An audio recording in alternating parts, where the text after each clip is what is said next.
Okay, I think we are live. This is a special one for me personally, just because Matthias has kind of been a friend that I've seen from afar, literally over the pond. And I thought it would be awesome, especially as Tesla is just blowing off the charts in Europe. They're literally like the best selling car. They have the best selling car literally in almost every country out there. We just found out in the US, California is probably one of the most complex and pretty much biggest auto markets really in the world, if not in the US. So the Model Y is now the best selling vehicle, not even EV, in California, which is huge. And typically, we're a lot of times we're actually the early adopters here. So obviously, but all that to say, there's just a ton happening in Europe. And I thought it would be amazing to also include our good friend Joe. Joe, I don't know if you want to just give a quick intro of yourself. Hey, yeah, what's up? This is amazing what Matthias has done for just the overall community and also bringing together the overseas part aspect of what's happening as well as here. I mean, we're really impressed. I mean, as everyone knows, if they don't know, I am the president of the San Joaquin Valley, and we are right here next door to the Megapack factory. And so all these things kind of tie into Tesla and what they're doing, and just the expansion of the global takeover is just awesome. Yeah, and for those that don't know, that aren't as familiar maybe with the California demographic or layout, Joe, he lives close by where, again, the Megapack factory is, and where there's a ton of the Tesla semis for the Frito-Lay um, distribution center. But either way, with all of that said, let's bring in our special guest, Matthias, the man, the So, myth, and the guys, legend. Thanks for your time. I know you're a very busy man, and so I really appreciate you joining us today and really just taking a deep dive into Europe. But how about you just give us a quick intro about yourself? How did you even get started in making all of these amazing charts? And obviously, that's how you got on my radar, and just thought you add a tremendous value to really giving insights into kind of the European market and all things that are kind of going on out there.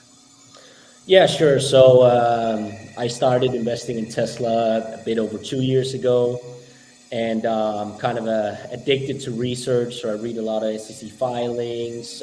Started off with a lot of YouTube self-taught. Started mapping out a lot of data, and figured, while I'm doing this for myself, I might as well share it. So, I think 4 or 5 months ago, I started sharing the majority of the stuff that I made for myself to start off with. That is so that's like charts, threads, just analysis research, and it's primarily focused on Tesla. So it's not necessarily focused on Europe, but I live in Denmark, so I try to get all of the data from Denmark, and then just spread all the concise data that I can find. And there's a lot of other helpful people, so this is not like a one man job. It's like the whole community. So yeah, I'm excited to join here, and I'm winging this, so I'll do my best. I just had a friend send over. He works for EV Volumes. I know that Martin Vieca, the head of IR, they use EV Volumes a lot, and ARK Invest use their research. So he was very helpful, and sent me a bunch of charts so we can look through that, and some tweets, and just have a chat. Yeah, of course. No, I mean, it's been an interesting 3 months, I guess 4 or 5 months now, if you're talking specifically, if you're talking from November. Obviously the Twitter acquisition happened, but really it's insane to see just this huge, I don't know, ship going through, and just it's Tesla's just creating a moat at this point with knocking everything out. And it was slowly after the year ended, you're hitting November, you just start seeing boom boom, like Denmark, Norway, Sweden, all these countries that are just Tesla's just taking over. And so I'm gonna bring up some slides again that you had shared with me a little bit earlier. I don't know if we want to start here or we could start through some of the other ones, but again, a lot of these slides that you've sent over really just help tell the story of what's happening in Europe. Yeah, sure. So maybe we can start off with there's a EU slide. I think it's like, yeah, maybe two to the right. Okay, yeah, sure. So this is not the EU slide, but here this is basically just showcasing the BEV and PHEV plug-in hybrid market share for 2022. And as you can see, the top five, so Norway, Iceland, Sweden, Netherlands, Denmark, even Finland, Switzerland, Germany, UK.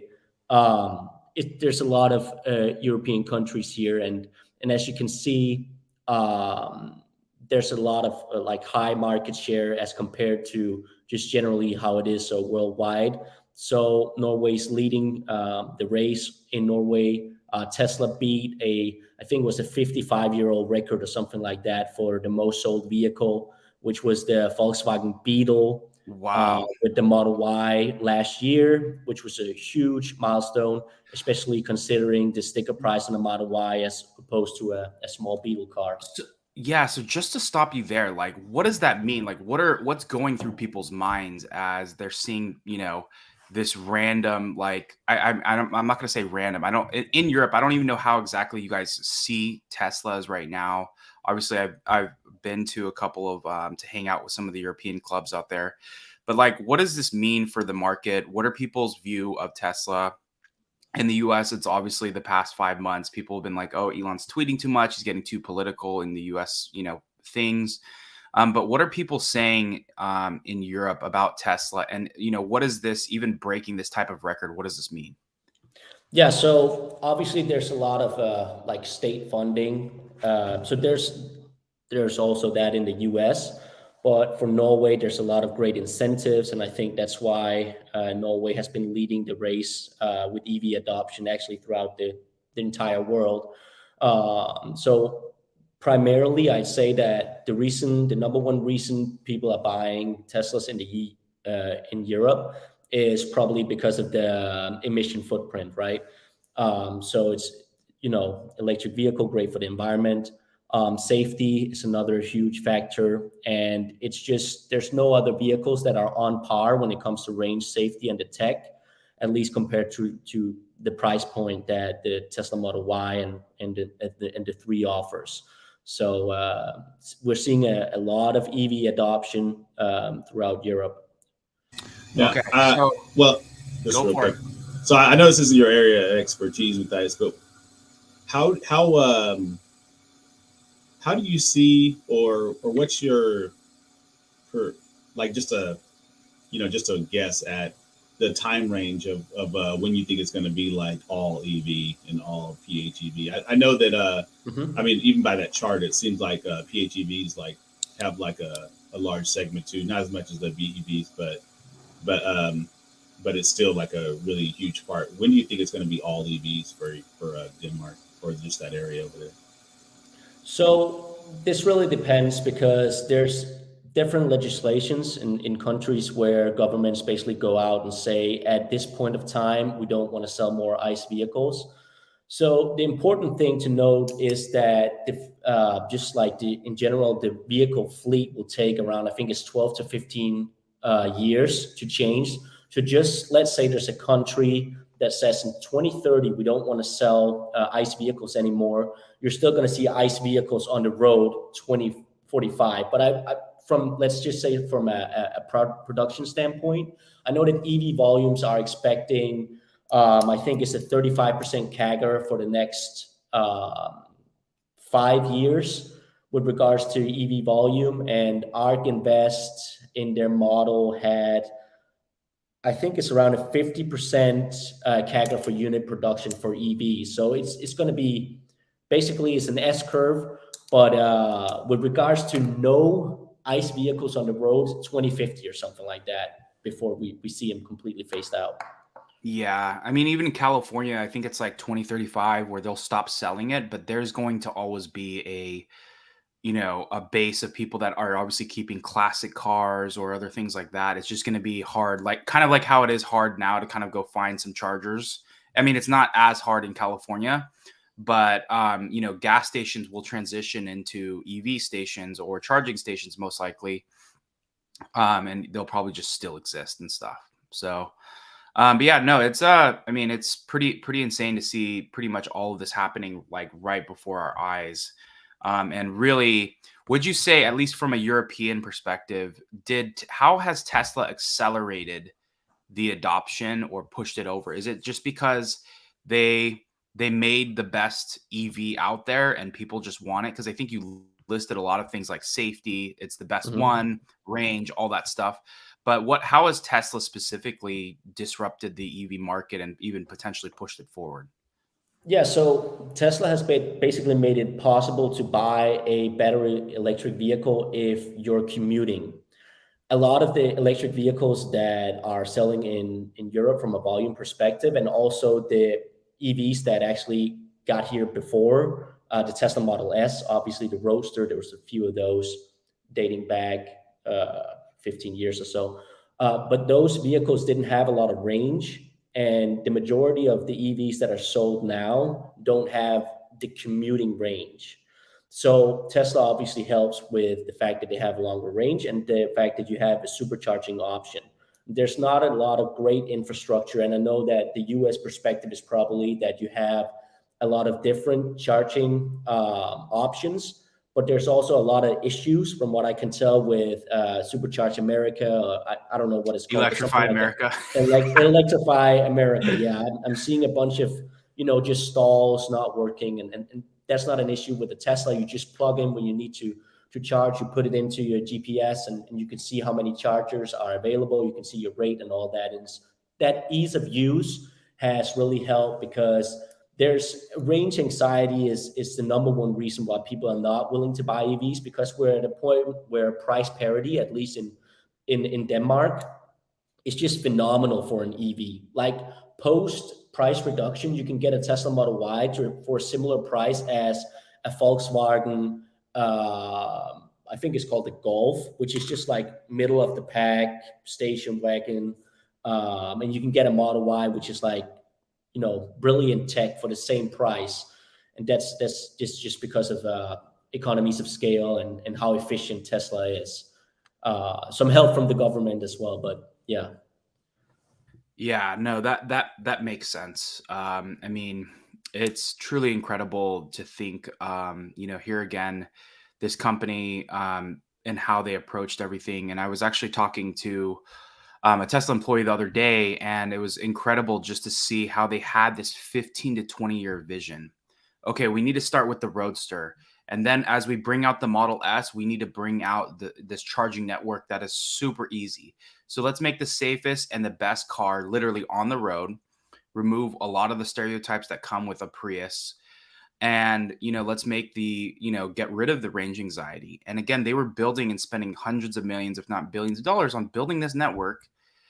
And, now you're just seeing they're just reaping the benefits and literally eating everyone's cereal right now. And so, I think again, that's what's I think for me, you I think people in Europe and all the European countries, you guys again are leading the way. You guys are like just years, if not maybe a decade or two ahead of us.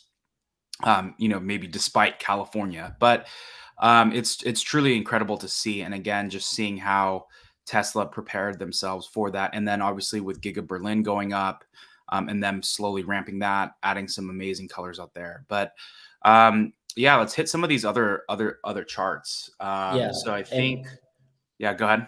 yeah, so just to your point, so Europe might lead the way from an adoption percentage, but without the US and Tesla, which tech was basically funded or founded, both of it in the US, that wouldn't have been possible. So sure, Europe might be leading from an adoption perspective, but it's basically on the back of a lot of American and Chinese employees and American funding and basically an American vision, right? So Yeah, it takes two to accomplish things like Tesla has done. So yeah. Hey, That's pretty awesome to hear you say. Yeah, I'll take that. It's pretty awesome to hear you speak of Tesla as an American company. I mean, we know it as an American company, but analysts and everyone else will have you think it's a Chinese company or something like that. So that's pretty awesome. And it's a mix of a lot of things. So as Tesla, progresses, it'll become more of a Chinese company and become more of a European company. I think a great way to look at that is this was just a rumor. I think Elon briefly touched on this, but basically saying that the compact car might have different designs in China and in Europe based off what people like, based off what's a good market fit. That kind of shows that the DNA is going to be different across multiple countries, but from its root, Tesla is an American company. Yeah.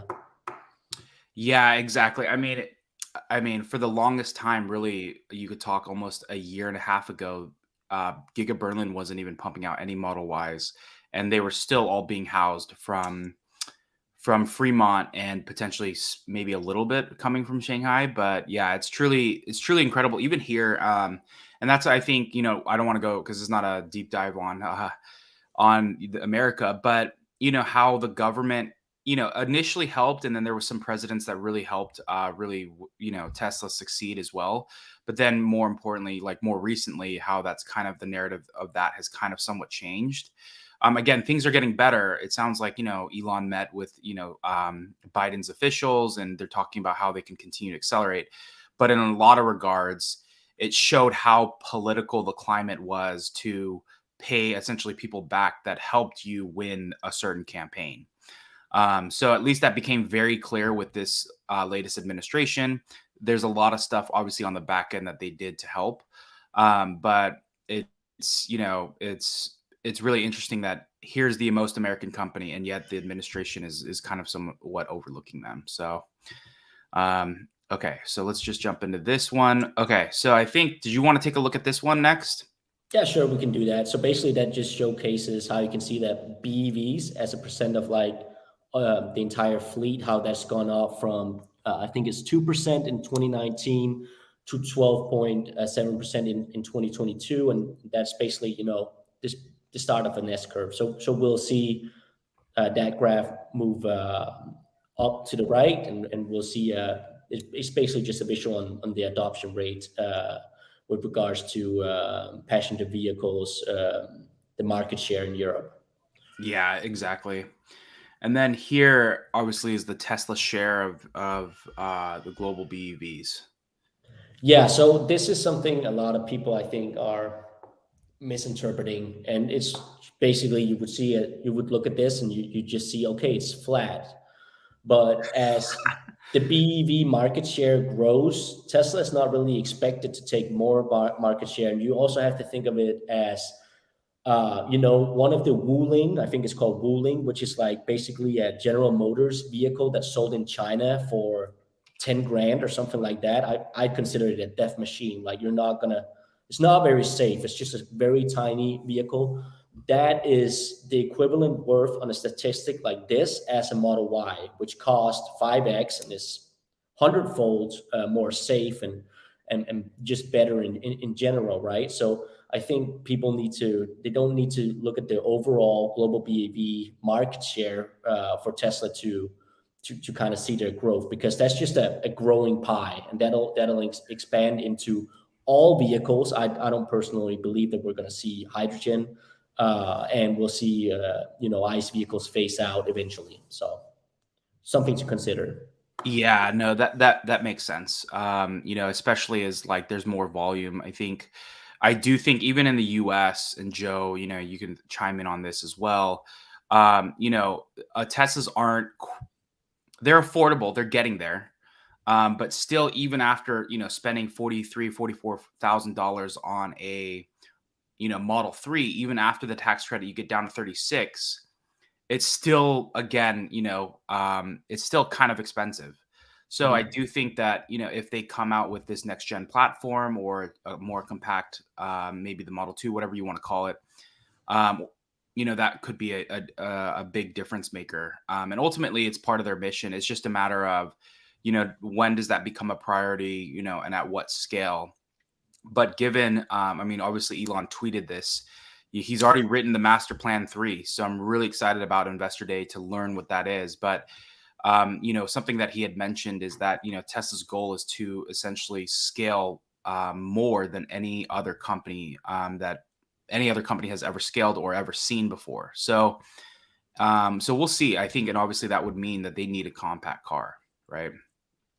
Yeah, I can see that happening. I think that's, I mean, like John says, right? So you have a situation where, yeah, the Model 3 is cheap, relatively speaking, but it's still not that $25,000 price that everybody wants. I mean, and it's not to say that, I mean, there's cheaper EVs, right? There's the Bolt, and there's other, even the ID4 is cheaper, but it's not Tesla. So the thing is, once Tesla enters that market of making like a compelling EV, inexpensive, like people are gonna like, it's gonna be crazy, crazy. I just hope they have the battery production to keep up with it, because that's gonna be insane. Yeah, so Cybertruck numbers. I think it's very important when you're going out and purchasing a vehicle, and this is kind of the talk I've had with family members and friends, is that you look at the total cost of ownership. So the way I would look at buying a vehicle is, okay, so what's the sticker price? What am I buying? What kind of fuel efficiency do I get? What's the insurance cost, and what's the resale value, right? You basically just chart that down to, okay, how many miles do I need to drive within a certain amount of time, and what's the cost per mile? That's how I would do it, right? And what Tesla is doing is, insurance is basically a product that they're not looking for to contribute to the bottom line, meaning that Tesla insurance is probably not going to make money, or at least a meaningful amount of money for Tesla. It's basically a way to drive down the cost of ownership for all Teslas. And Elon actually talked about this in the Q4 earnings call, where he basically said it doesn't matter if you have Tesla insurance.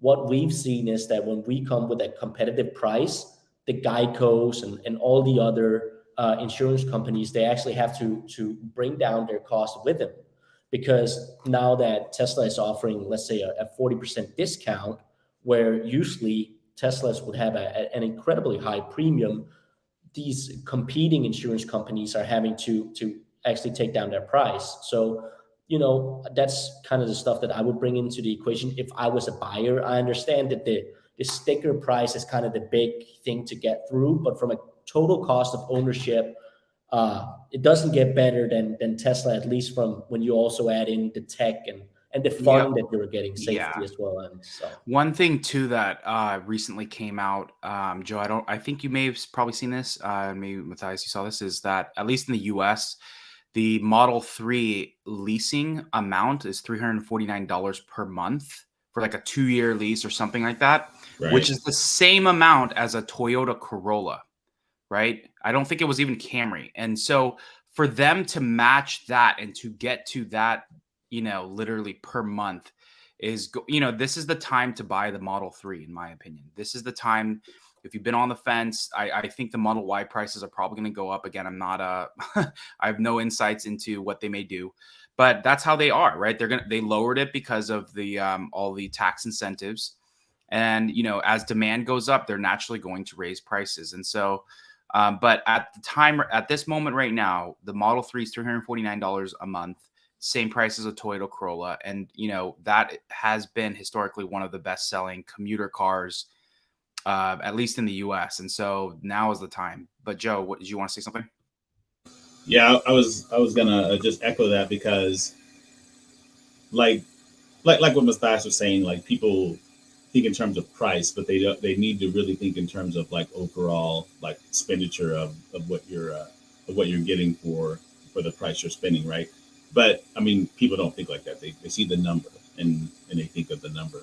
But at that price point, at 349, I mean, what, I mean, what's stopping people at this point to get a Model 3? Like, unless, like, I mean, I get there's brand loyalists and things like that, but holy cow, man, at 349, like everybody should Yeah, and be I think hopping on it.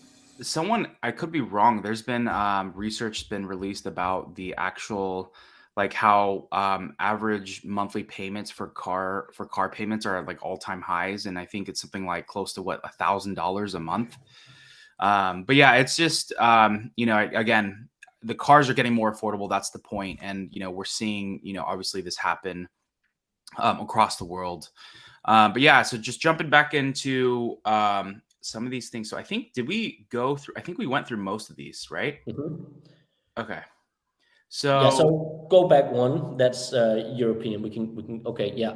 So what I just wanted to, if we could kind of wrap that other talk up about total cost of ownership. A great example of this is just looking at Hertz and Uber, right? So yep. Hertz and Uber, they're ordering fleets. Why are they doing that? Well, it's because the unit economics are making sense. It's because people want to drive in Teslas, and it's because it's just cheaper for the driver or for the fleet operator to do this at scale. So that's just a very simple way to just, if somebody were like, hey, what's the proof of that? And they don't like to look into spreadsheets, just say, hey, look at Hertz orders, look at Uber orders. Go whenever you go into an Uber and you talk to a Tesla driver, ask them, hey, how much more money are you making per month because of the cost saving in a Tesla? There's your answer. Yeah, and sounds like the CEO, I think his name's Dara. Just he drives a Model Y. I think there was a clip that was released the other day. And then secondly, I listened to that clip. They're spending over $800 million. Again, I don't know how this is broken up globally. I think it's a global number. They're spending $800 million to help transition their Uber drivers from ICE to gas or to EVs.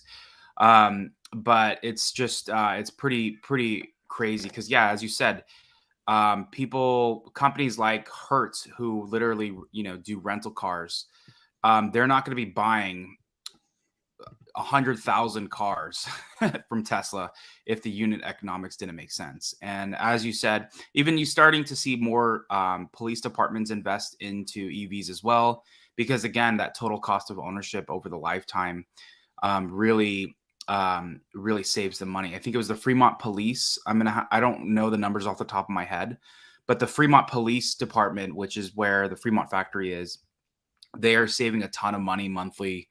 I think it was if you include gas, time off the road, expenses for maintenance, it was a clear win the it was a clear win for Tesla or for their EV vehicles that they have. So yeah, you can just see this happening more and more. I mean, but yeah, it's a good call out about Uber and Hertz because I thought about that, but it just didn't click. So thanks for bringing that up.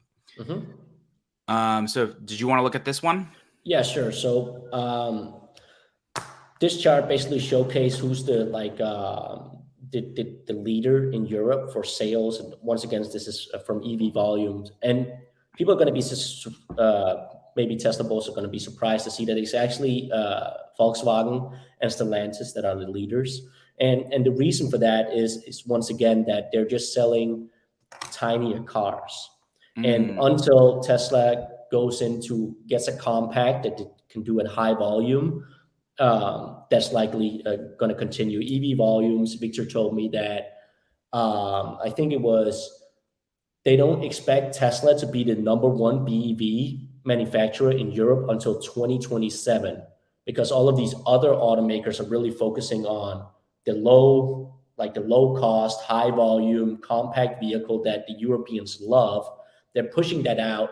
They're not making money on these yet. They might have, somewhat okay profit margins, low single digits, let's say 4 or 5 years out from now, whereas Tesla are obviously having high gross margins above 20-25%, right? So until Tesla goes down to a more affordable vehicle, that I'd kind of call it the housewife vehicle. We love them here in Europe. It's like a small compact vehicle where you can do like easy city driving. It's easy to park. Yep. This is like the number two vehicle in a lot of households here. We love them, and that's kind of how you get to volume. But don't be mistaken by that chart that shows who has the lead from a volume perspective. Tesla still is the leader from a revenue perspective. So that's how you think about it as an investor, right? Who's leading based off of revenue and the net income, which is the bottom line, the profit. The leader there is unequivocally Tesla. Like that would put all of the automakers together and you could times it by infinity and they wouldn't get to them because they're not profitable, right? So Yeah. there's just kind of some perspective there. Yeah, I mean the net profit. I could bring up that tweet maybe when we start looking at some of the tweets. But there was a person the other day. I think it was a Twitter hand called Charlie, and the amount that they were saying revenue 10 years versus today, net profit 10 years versus today. It's incredible literally what this company has done. But yeah, I think you mentioned a great point. As an American traveling to Europe, I went to the Netherlands back in 2019, and even I was in Austria last year as well. But specifically the Netherlands Amsterdam area, I mean, there's more bikes than there are people there. There's almost 2x. And there's nowhere to park. And so it's so important to have a car that is compact that you can get in there.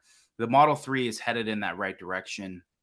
But I would say even the Chinese market is very similar to Europe in that you need a Hmm. small vehicle. There's tons of population in these, high dense areas. And really for this scale to happen, I think even as I'm sitting here, I'm just thinking, okay, what's the master plan? What's going to be the DNA of that? And it has to be a more compact car. People were saying, oh, what if you took the Model 3 and just took a margin hit and then now you have your car?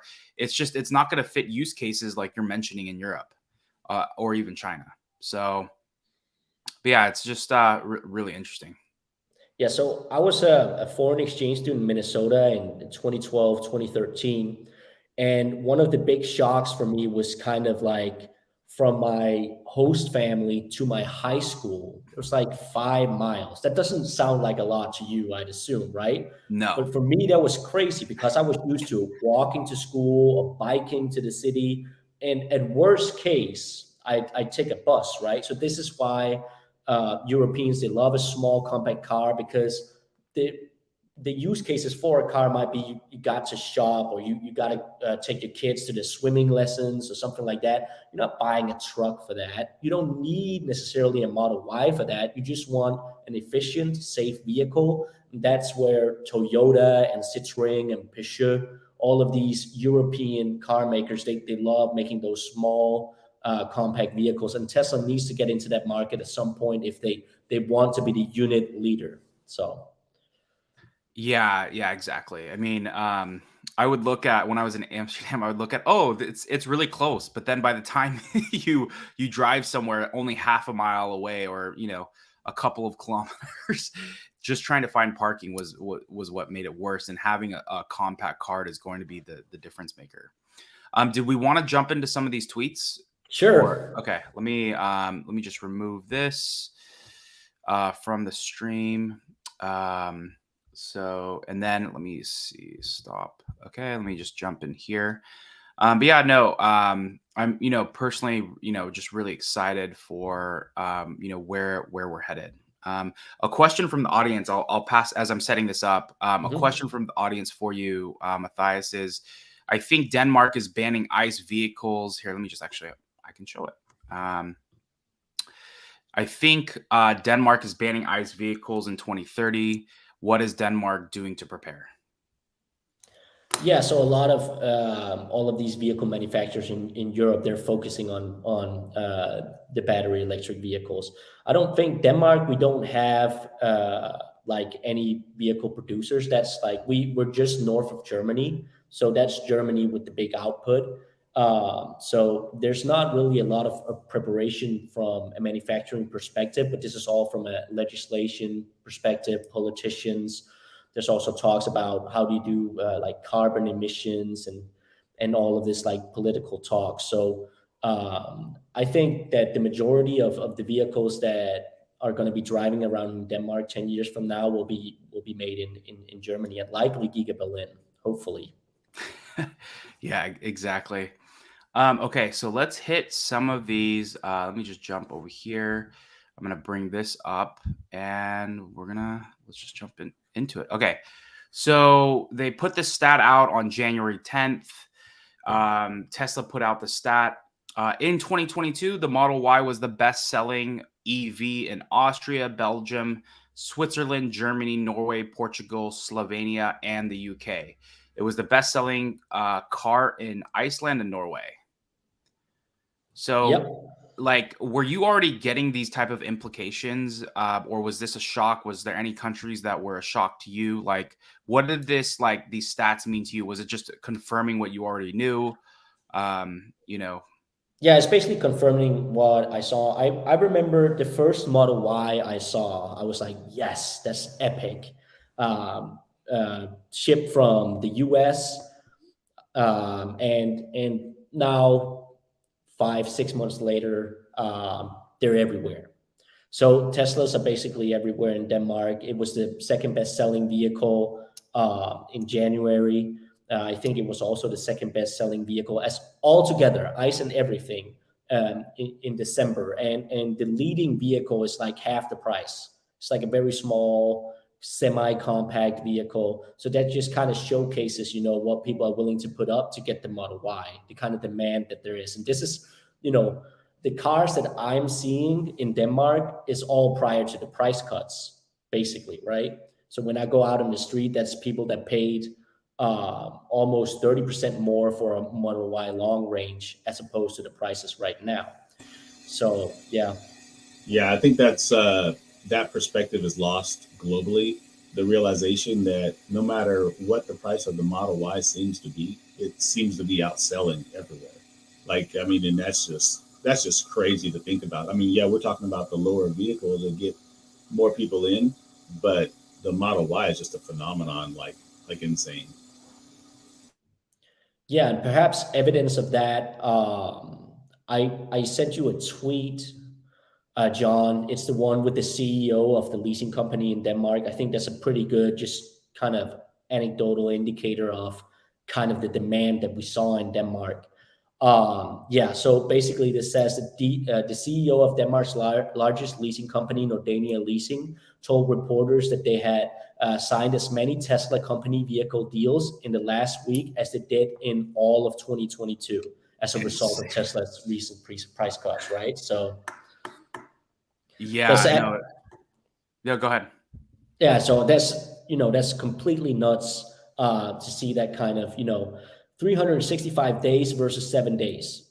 This was like right after the price cut. So this just kind of shows like, and so company vehicles is basically this is the kind of way that the majority of companies use it in Denmark is that we have different tax brackets. And usually, what would happen is when people are at a job where they're close to being at the higher tax bracket, which is like over 50%. We have crazy taxes here. They basically say that, okay, so the company, instead of paying you more, are you kind of just like leasing a vehicle. So that's kind of a company vehicle deal. So you kind of get the vehicle from the company, they're leasing that, and then instead of going across that threshold, you kind of get a goodie bag that's not counted towards your wage. So you go above that step for the top taxes. Yeah. Um, Yeah, and I think yeah, I think you mentioned here a little bit too in your tweet mhm. about just literally how Tesla shocked consumers and the auto industry by aggressively cutting its prices. The Tesla's price reduction, I believe is this Denmark isn't 1-to-1 in revenue. Yeah. Yeah, isn't equivalent to Tesla's revenue loss due to consumer savings on the registration tax. Yeah, so So if yeah, maybe go you for can it. pull up if you just like click on it, I'll showcase what I meant by that tweet. I don't know if you'll be able. Okay, yeah. So basically, what you're seeing here is the price cut, right on the. So you see, let's say for instance, Model 3, you see the before price, the after price, and then you see the price cut. So a lot of people, when they saw, oh, Tesla is reducing the Model 3 standard range by 15,000, they would assume that that's all revenue loss from Tesla. But actually, some of that, the price cut is actually a reduction in the registration tax savings. So the Model 3 SR is not a great example of that because it's only 5% ish that are actually tax savings, which means that it's 95% revenue loss for Tesla based off of the entire cut, as opposed to, let's say, the Model Y. We saw a $19,000 reduction in price, and $6,000 there is actually just like tax registration, which means that it's a 13,000 revenue loss for Tesla. So when people saw a 19,000 reduction in the Tesla Model Y, they would go and model or assume, I assume the short sellers would go crazy trying to calculate the gross margin impact on that. But what they weren't looking at least from a Danish perspective, is actually that some of this was just basically the Danish government having to bite some of the bullet based off of, getting less of a tax registration there. Oh, okay. So essentially what that's saying is that essentially the government is getting less dollars Mm-hmm. based on, if I were to go buy a Model Y Performance, the government's going to get less. But again, they were able to easily eat into, the price cuts as well. Yeah, so that's maybe a little bit of a clumsy explanation from me, but that's kind of what this is supposed to showcase. It's basically just that this was not 100% loss for Tesla. The price Yep. reduction, the government is taking a chunk on that, Yep. and the price cut. We saw how the massive demand, with that Nordania leasing guy just showcasing, what we signed as many deals in the last 7 days as we did all of last year. So. That's pretty awesome. Then that definitely speaks to the Y long range sales. Looking at that number, like it's just the best deal to get. Oh yeah, that's the. I don't need to drive, but that would be the vehicle that I would buy personally if I was in the market for one. So. I have one. It's amazing. Yeah, for me personally, I've always bought the performance ones, but as you just get around it, like on daily use, it's Right. really unneeded. And so for even us, like, I think I ordered the Cybertruck quad motor or tri motor, whatever it was, but the main reason for that was because of the range. It had nothing to do with like getting the quickest one. But for me, even now, the Model Y Performance, if we were to do that, or the Model 3, it just, sure, I enjoy the fast, quick acceleration, but it's not as practical. And it's really awesome to see, especially on their premier vehicles or their flagship ones, like the Model 3 long range, the Model Y long range, that they're making it more and more affordable, as you can see here, right? Yeah, and so you might have gotten used to the acceleration of a performance, but I can tell we have a lot of Teslas in the family, and I can tell you that whenever people drive in Teslas, whether it's like a standard range or a long range Model S, Model 3, whatever, everyone is just mind blown by the instant acceleration because they're used to these ICE vehicles that don't have a lot of torque. Because here in Denmark, at least, we're very like, okay, if we're buying a vehicle, it has to have a long mileage. We don't care about a loud exhaust or having a massive like cargo truck or whatever. It's just all about efficiency, and Tesla provides that with a lot of fun with that acceleration. So Definitely. Well, let's just jump into some of these other tweets, I think. So this one we already discussed. I don't know if we want to hit this one, the yeah, supercharging, or sure. Yeah. yeah. So supercharging, I think that's primarily from a Tesla investor perspective, but also just if you're in the market for an EV, this is kind of how Tesla is helping the mission, right? Because let's say that I love Volkswagen. Let's just say that hypothetically, and there's no way I would ever buy a Tesla because something that Elon has said in the past or whatever, right? So I would likely go out to buy an ICE vehicle if I was out to commute because there's no charging infrastructure for me personally in this hypothetical scenario. But now 15 countries in Europe will have open superchargers, meaning that the guy that's very loyal to another brand would go out and buy, let's say, the Volkswagen ID4, but Tesla would still supply the charging for this commuter. And that's kind of from the perspective of Tesla's mission, helping transition the world to sustainable energy. And then obviously there's also going to be a markup on the supercharging. So that's based off of Tesla's, revenue and bottom line. That's good for investors. So Yeah, win-win. what has been, if you've talked to Tesla owners or just maybe some research you've done, how are people in Europe feeling about, or Tesla owners specifically feeling about opening up to other EVs? Yeah, so I think there's kind of there's the people that always only think about themselves. And unfortunately, there's also Tesla owners that does it. And they, they're like, I pay for this Tesla. It's my supercharging network. They have like ownership. I think that's maybe 10%. And then there's everybody else just saying, it's awesome. And once they try the superchargers and, I'll be able to showcase my Tesla. And, there's the people that just want to have battery electric vehicles on the road. They want to help Tesla accomplish their mission. And that's like 90% of it. So I don't see it as a huge issue at all. Okay. Yeah, because I think, and Joe, you may have a different perspective, but I think in the US, there obviously California right now you have Model Y being the best-selling car. Imagine they imagine if they open up the supercharging network in San Francisco Bay Area or in Los Angeles. That is going to be a complete disaster because you've seen probably some of the videos online being at the Santa Monica supercharger and there's a line out the door. And so they have to be very strategic if and when, I know they will at some point, if and when they open it up in the US. I hope it's mainly to get from one side of the country to the next, not necessarily in these high dense areas. And so I don't know exactly their European approach.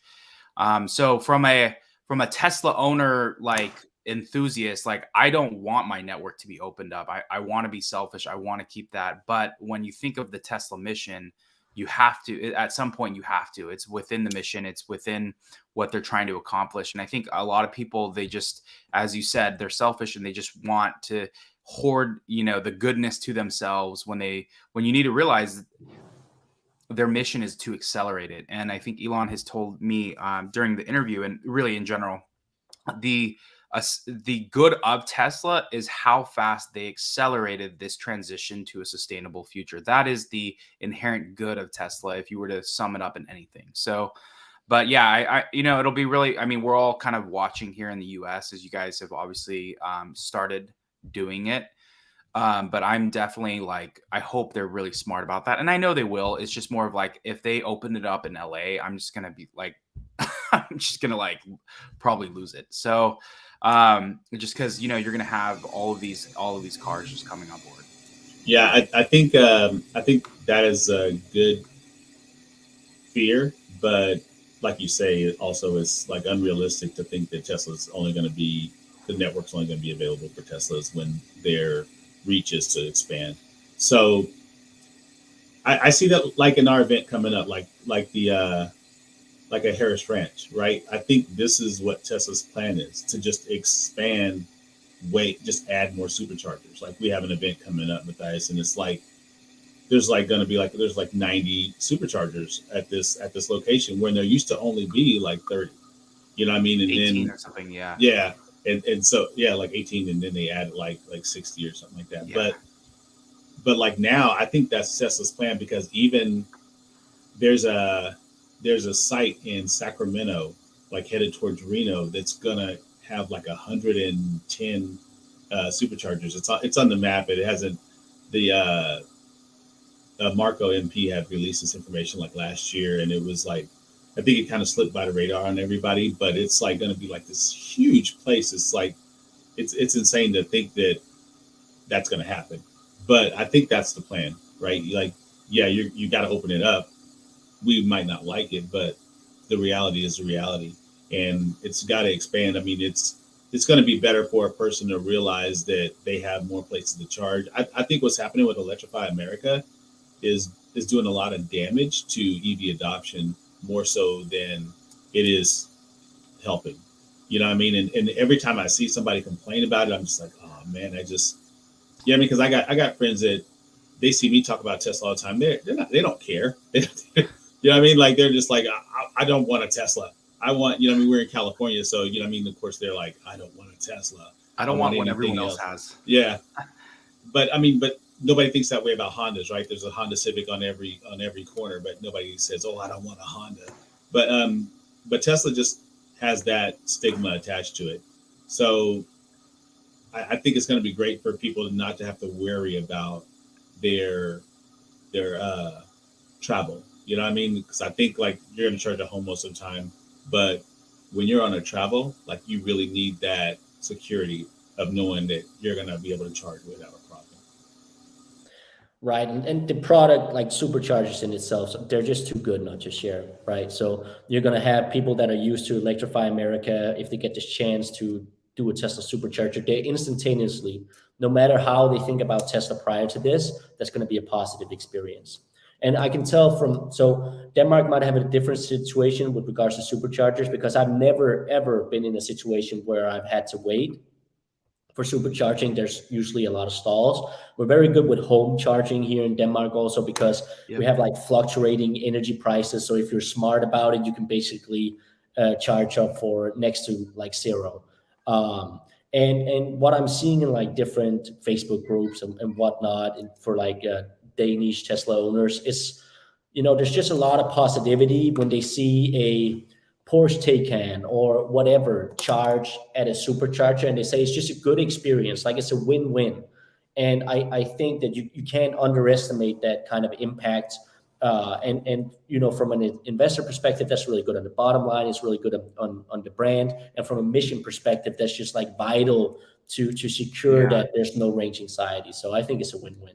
Yeah, definitely. Yeah, I think it's a win. You know what? You know what? I always revert back to is thinking that if this was like a Volkswagen that ended up making its own gas stations, you know what I mean? And they were just selling way more Volkswagens than everybody else, you would want those gas stations open to everyone. And I Mhm. think that's what we're falling into. I mean, Tesla did this because they had to, because there was no infrastructure, right? But now that there's more EV adoption, I think it's okay to open it up to everybody. I know that's a hot topic and people don't really hot take, but I think it needs to happen. Yeah, ultimately, it's within their mission. And I know, like I said, I don't mind them opening it up in the U.S. They just need to be very strategic about how and when they open it up. Like, if they're going to open it up in these high dense areas, they just need to be strategic. But who knows? Maybe they don't, and it just kind of, because I think the problem is in, and I don't know, in Europe, you guys probably have. I think, well, you already mentioned it. You don't really have. There's like 3 or 4 good companies out there providing EV charging.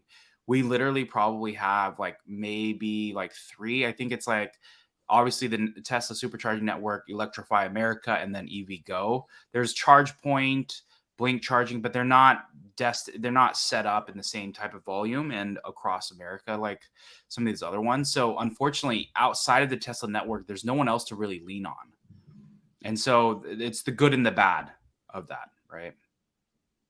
But Matthias, I know we're about to hit time. Did you want to leave us with any thoughts on like what you think is going to happen in 2023 from a European Tesla's perspective, or maybe even BEVs? But either way, it's been really just insightful, because I think it's really easy to have this just American lens of like how I interpret what's happening in Europe, but it's always important to just bring in people that live there, bring in people that kind of understand what's going on. Yeah, so I can kind of just like maybe summarize a little bit. So I say that there's going to be a lot of legislations coming forward in Europe. I'd say that we're not going to see ICE vehicles sold after a certain amount of time. For instance, Denmark 2030. I think it's very important not to think of EV leaders as somebody that are leading from a unit perspective, because Tesla won't do that until they go down to a compact vehicle. Um, and I think in general, kind of what I'm seeing in different groups and from people I'm talking to, is just that especially after the price cuts, people are just all for Teslas. Like, we're seeing just massive demand. People are super interested. Obviously, there's a few owners that wish they didn't buy one, because they could have gotten it a lot cheaper if they had just waited a month. And you got to take the sweet with the sour. But I think Tesla is playing out really well for its mission. Very much looking forward to seeing how Giga Berlin continues to scale. So I'm hopeful, and thank you for having me. Judge, you have any closing remarks? No, I want to thank you for like John said, shedding some perspective, because even that one slide about the price variance, and even though it was a price cut, but they still were able to make money on that. I mean, those are things that you don't get, you know what I mean? But we wouldn't know over here. So your charts in perspective is amazing, and I hope to see more of it. Although, who knows? Who Well, knows? yeah. So Matthias, thank you for your expertise. Thank you for all the charts that you provide to the community, especially giving a European perspective. Make sure you give Matthias a follow on Twitter if you're out there. It's at Fonz DK. And then obviously Joe, he's been helpful and just joining us on some of these regular conversations. So at SJV Tesla. But really, I appreciate again, this community is awesome. I haven't I talked a little bit with Matthias before, but not like this. So just again, I appreciate it's nice to put a name to the face. Obviously, I see your picture, but just to be able to see and get your perspective and really just pull some of that brain knowledge from you and just be able to help broaden our view here in America. So, but with that said, thank you guys. I appreciate it. Thank you for tuning in. Make sure to like and subscribe. Follow these two these two guys or clowns. But otherwise, really appreciate you guys joining. Thanks, everyone.